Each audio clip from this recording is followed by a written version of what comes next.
Hey everyone, it's Mark again. Gonna run through a little scenario with you today. So you take your boat out to the sandbar or fishing, you drop anchor, play the radio, maybe your lights are on, and it's time to go, and you go to turn the key and your battery's dead. So what I'm gonna do today is show you how to add a second battery and a selector switch. So when your first battery is dead, you can switch to battery 2, which will have a full charge and it'll get you off the lake.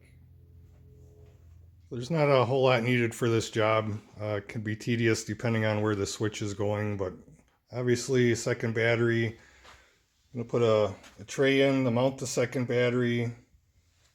Of course, the selector switch and a few cables.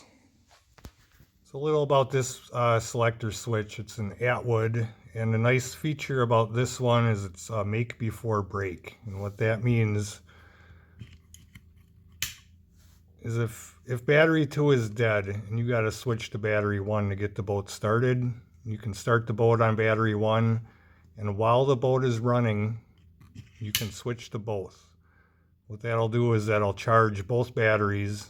So you had a full battery on number 1, battery 2 was dead. You started with your number 1 battery. Now that it's running, you can charge both up again.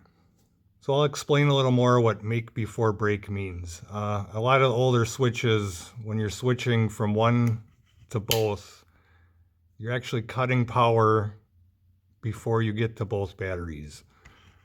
The make before break means it's making connection to both before it's disconnecting from battery 1.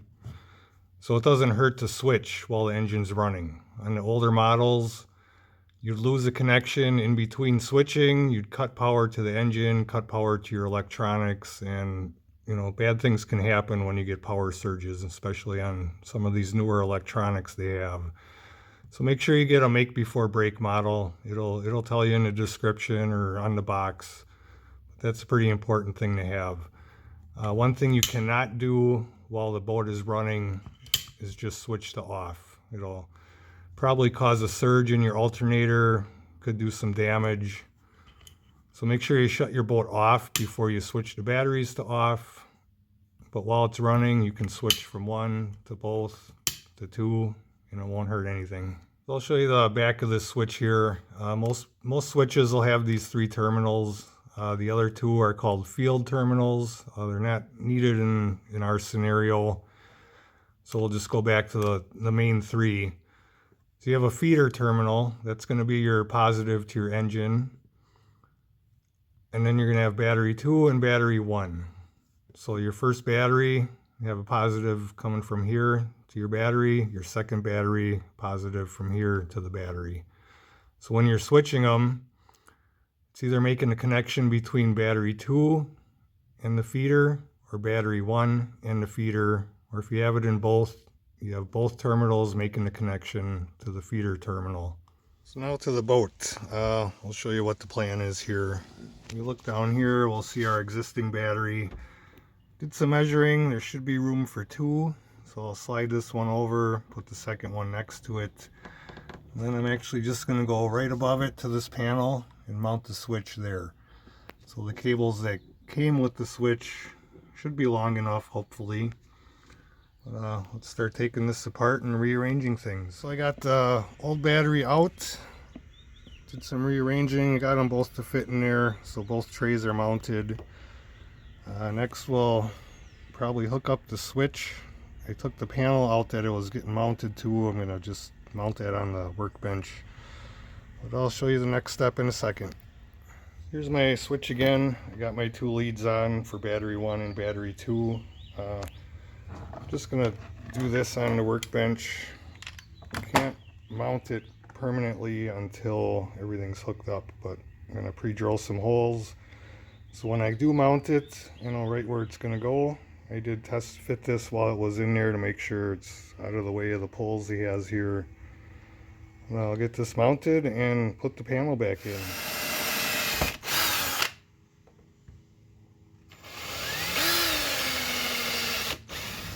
So I'll give you a rundown of the final hookup here. You're going to take every lead you had to your original battery and hook it to the feeder terminal.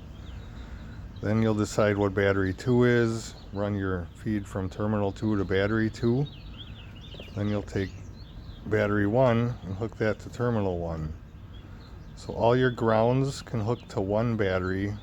It can be either battery 1 or battery 2. And then you'll just run a jumper wire in between the two grounds and hook them both together. Here's the almost finished product. Just gotta clean the wires up a little bit, but right now I have the ignition on. I have the switch set to off. We'll just do a quick test here. Turn it to 1. Now you'll see when I turn it to both, I never lose power. That's the make before break option. Both to battery 2. The only time I completely lose power is going back down to off.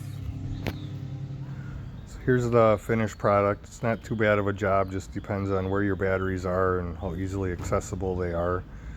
The only thing you might want to think about is hooking your bilge pump up directly to a battery in case your boat stays in the water.